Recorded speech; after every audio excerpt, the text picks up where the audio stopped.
देश के बंटवारे के दर्द को कभी भुलाया नहीं जा सकता। नफरत और हिंसा की वजह से हमारे लाखों बहनों और भाइयों को विस्थापित होना पड़ा और अपनी जान तक गंवानी पड़ी। उन लोगों के संघर्ष और बलिदान की याद में 14 अगस्त को विभाजन विभीषिका स्मृति दिवस के तौर पर मनाने का निर्णय लिया गया है। भारत का विभाजन अभूतपूर्व मानव विस्थापन और मजबूरी में पलायन की दर्दनाक कहानी है। यह एक ऐसी कहानी है जिसमें लाखों लोग अजनबियों के बीच एकदम विपरीत वातावरण में नया आशियाना तलाश रहे थे।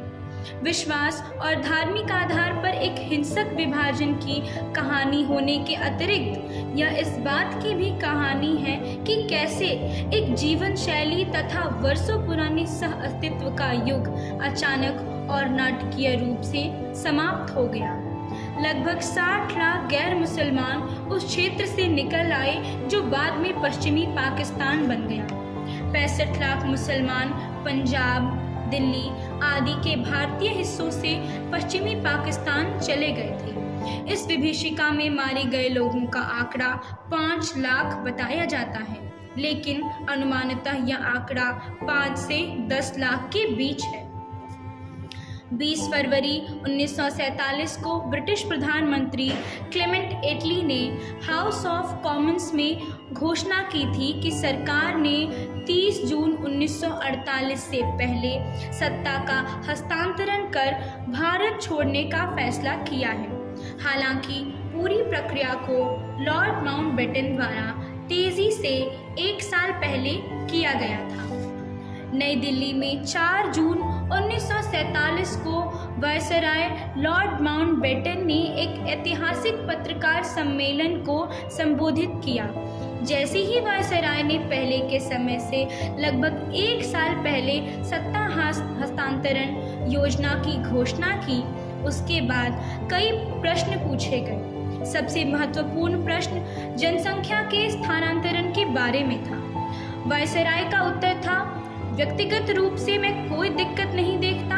स्थानांतरण के कुछ उपाय स्वाभाविक रूप से आएंगे, लोग अपने आप को स्थानांतरित कर लेंगे। बाद में देखा गया कि लॉर्ड माउंटबेटन का यह कथन वास्तविकता से कितना दूर था।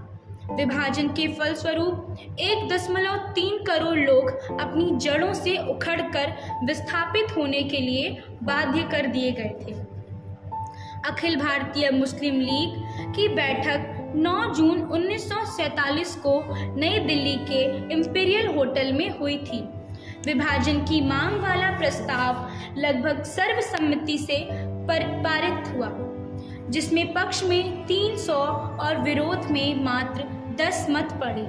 लीग के कई नेता पाकिस्तान के नए अधिराज्य के 2 भागों पूरब और पश्चिम में विभाजित होने से नाखुश थे।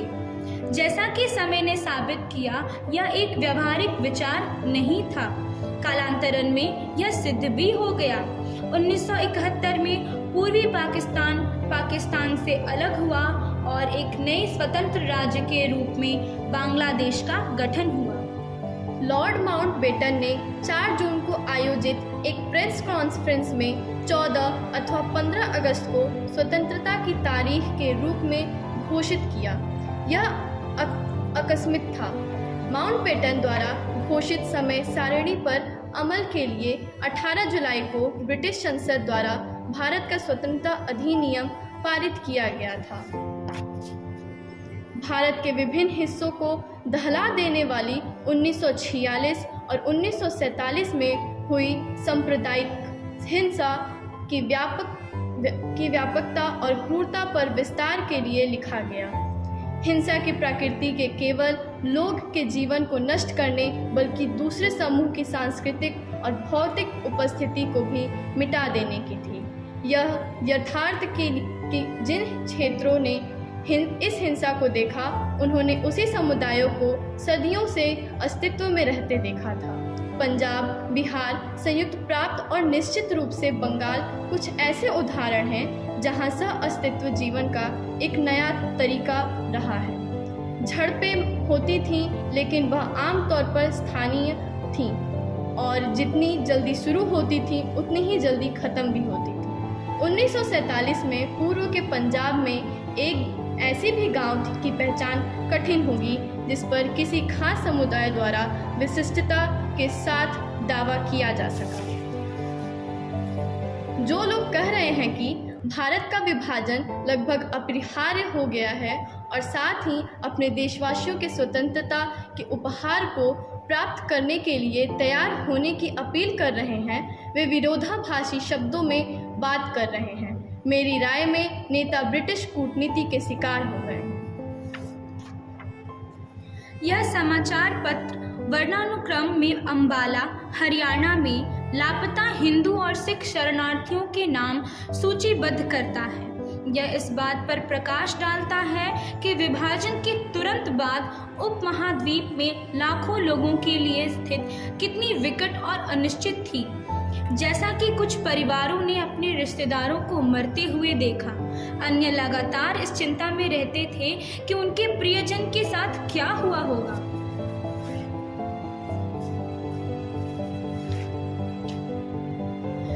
हिंसा का प्रारंभ।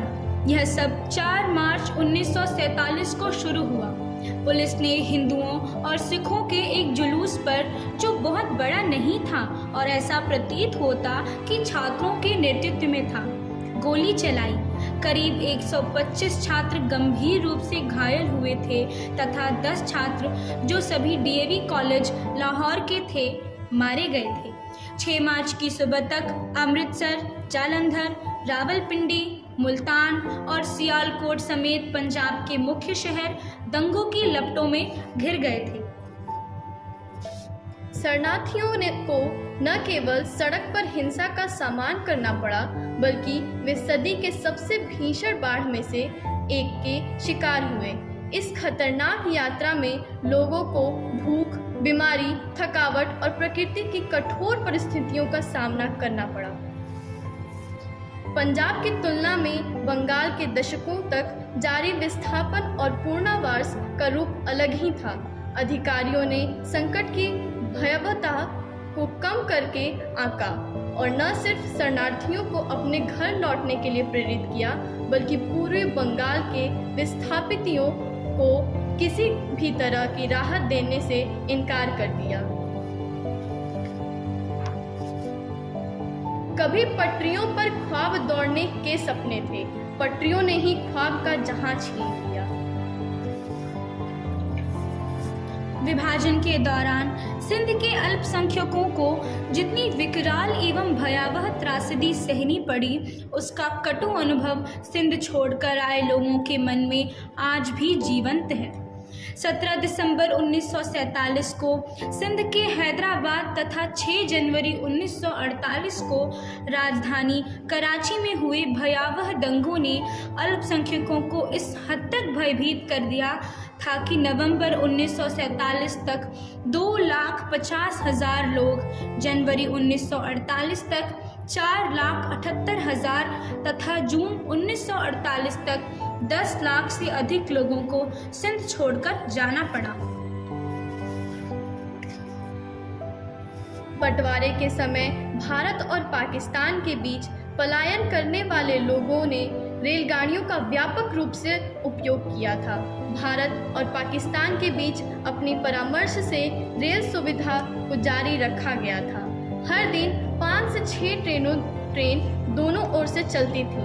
ऐसी कई डरावनी कहानियां भी हैं जिनमें रेलगाड़ियां जब अपने अंतिम गंतव्य स्थान पर पहुंची तो उनमें केवल लाशों और घायल व्यक्ति की मौजूद थी। विभाजन के दौरान महिलाओं को भी भारी नुकसान उठाना पड़ा और विभाजन एवं उसके आघात का उनका अनुभव पुरुषों से बहुत अलग था। उनका अपहरण किया गया और उनके साथ बलात्कार भी किया गया। कई को वेश्यावृत्ति वालों के हाथ बेच दिया गया। बहुतों को अपना धर्म बदलने और उन्हीं पुरुषों से शादी करने के लिए मजबूर किया गया जिन्होंने शायद उनके परिवार का वध किया हो। सबसे बड़ी संख्या में लोगों ने काफिलों में पलायन किया। उस दौरान उन्होंने न सिर्फ प्रचंड गर्मी झेली बल्कि मानसून की मूसलाधार बारिश में भी मीलों मील पैदल चलते रहे। जैसे जैसे काफिला आगे बढ़ता जाता उसमें उन लोगों की संख्या भी जुटती जाती जो रास्ते में पड़ने वाले गांवों की होती थी। इन काफिलों की लंबाई 10 मील से लेकर 27 मील तक हुआ करती थी, जिनमें हजारों हजार लोगों की तादाद होती थी। भारत के विभाजन के बाद शरणार्थियों का एक दृश्य, कुछ ट्रक में, कुछ तांगों और बैलगाड़ियों पर, अन्य काफिलाओं में पैदल चलते हुए। बंगाल में लोगों के दैनिक जीवन में जलमार्ग की महत्वपूर्ण भूमिका थी। वहां लोगों ने पलायन के दौरान नावों का व्यापक रूप से उपयोग किया। ऐसा भी क्या खास था हमारे हिस्से की ज़मीन में जिसे हासिल के लिए हमसे हमारा सब छिन गया। जीवन के लिए संघर्ष, अनिश्चितताओं का बोझ। जहाँ जीवन की हर सुबह मुस्कान से पुलकित हो उठती थी, वहाँ का मंजर देख आंसू भी खून हो गए। एक और लोहे की पटरी, एक और इंसानों की मंजिल भी, एक और सफर बदहाल भी। तब दिखे श्रवण कुमार भी।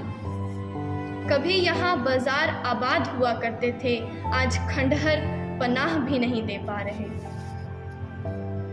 रेल ने उठाया विभाजन का भार, बरसों खेती की है पर आज रोटी देखकर आंसू आ गए। न है ज्यादा दर्द तेरे भार का कंधे पर, जब बोलता हूँ उसे दहशत, जंग और क्रूरता से। छुक छुक करते पीछे छूट गई परंपराएं, विरासत, अधिकार और रिश्तेदारी।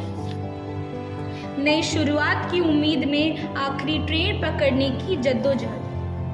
भारतीय उपमहाद्वीप में लोगों का बड़े पैमाने पर विस्थापन हुआ। इसके परिणाम स्वरूप लाखों शरणार्थियों ने उन प्रांतों और शहरों में अपना बसेरा स्थापित किया जिनके साथ पहले से उनका कोई संबंध नहीं था। परिवार, संस्कृति या भाषा की दृष्टि से भी वे एक समान नहीं थे। ऐसे में उन्हें अपनी जिंदगी नए सिरे से शुरू करनी पड़ी।